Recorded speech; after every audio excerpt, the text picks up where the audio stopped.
Hi there folks, welcome back to Rich Reviews. I want to thank everyone who's subscribing to this channel. Help me get to even 80 and 90 subscribers folks, that'd be awesome.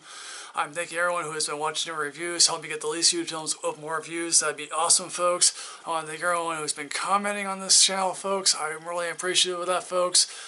You guys are awesome.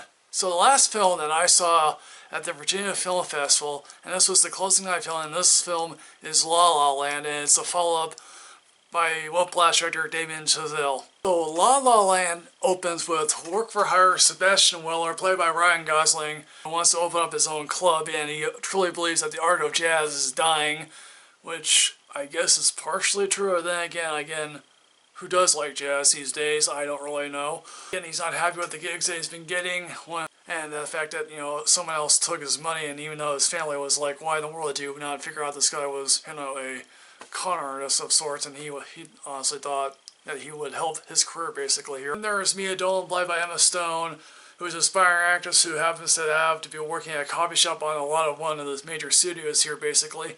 And obviously she has to deal with the constant barrage of actresses being, you know, like, hey, why this and this and that, you know, and they're not very nice. So the opening shot of the film is shot on the I-105 in Los Angeles. There's an opening musical number to this film. Yes, this film is a musical. The opening number here is Another Day in the City, and then there's the title card. It says winter, and basically, obviously, you know, this is being Los Angeles. It's like, you know, 80 degrees out and sunny basically. They happen to meet at a jazz club in which, again, I repeat that the Sebastian character is working. Then they finally talk to each other longer and sort of hit off at another gig that Sebastian has to work on, which is a pool party basically. So for those people who were born in the 50s and 60s and grew up watching those old musicals from the 40s and 50s from MGM and other various studios, this will whet your fancy, because quite frankly, Damien and Chazelle probably loves those, and they basically don't really make them anymore.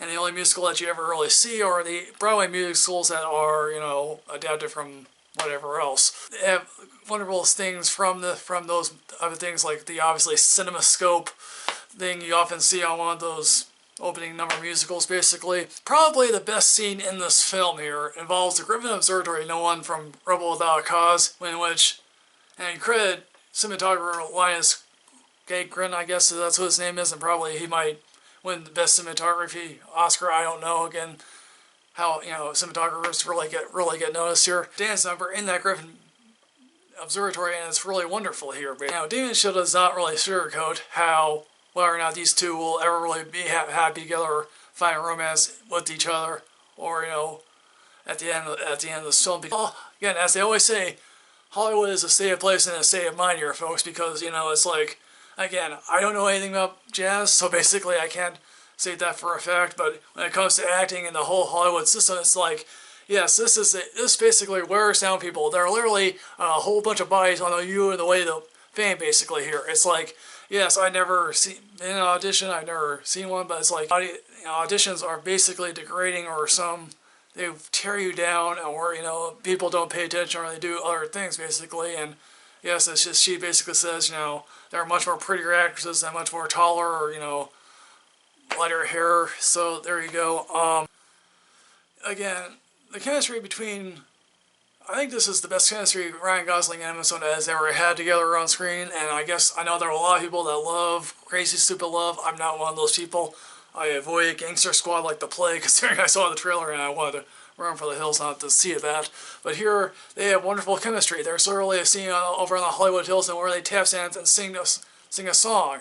And literally, they have wonderful pipes and they have wonderful dancing ability, basically. I can't say for a fact that, you know, Ryan Gosling become the next great dancer of all those 40s and 50s people. You know, I can't claim that, but he definitely has the ability to dance. Damien and Chazelle, I think this is a better film than Whiplash ever really was. I think this is a much more focused idea of what he wants to say about these old-time musicals and how they can employ to real-life scenarios. I guess, again, that's why I'm stretching here.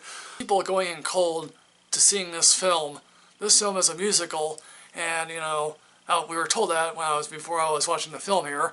And if you're not a fan of those old-time musicals, you may think to yourself, okay, why want to see this? But I implore you to see this, because it's really wonderful, and it's like, even after seeing it a couple of weeks back, yes, I still often think about this. It also says something about, the state of those old films, that, all those old theaters that you often sometimes see in Hollywood are closing, basically, or that film is really just going away, and that digital is here to stay, basically. Or the fact that, again, I don't know anything about jazz, and I keep repeating that, but it's like, again, jazz, okay. La La Land, folks, is it's the surefire contender for the top 10 films of the year. It's the surefire contender for Damien and Chazelle probably to win Best Director, maybe, and even Emma Stone to win Best Actress. So what I'm going to say here, I'm giving this a super awesome rating, folks. I implore you to see this film. Do not miss it. This comes out in like December, folks. So I tell you, see this film wherever you can, whenever you can. See this film. So what's your favorite non-Broadway musical? Assuming that everyone here is over the age of 50, I guess. Okay, so as usual, folks, please put that in the comment section below. As always, folks, guys, let's start our conversation here, folks. That'd be awesome. As always, folks, like, comment, subscribe, and rid yourself of knowledge. Maybe you'll be in a musical someday. I don't really know. See you, folks.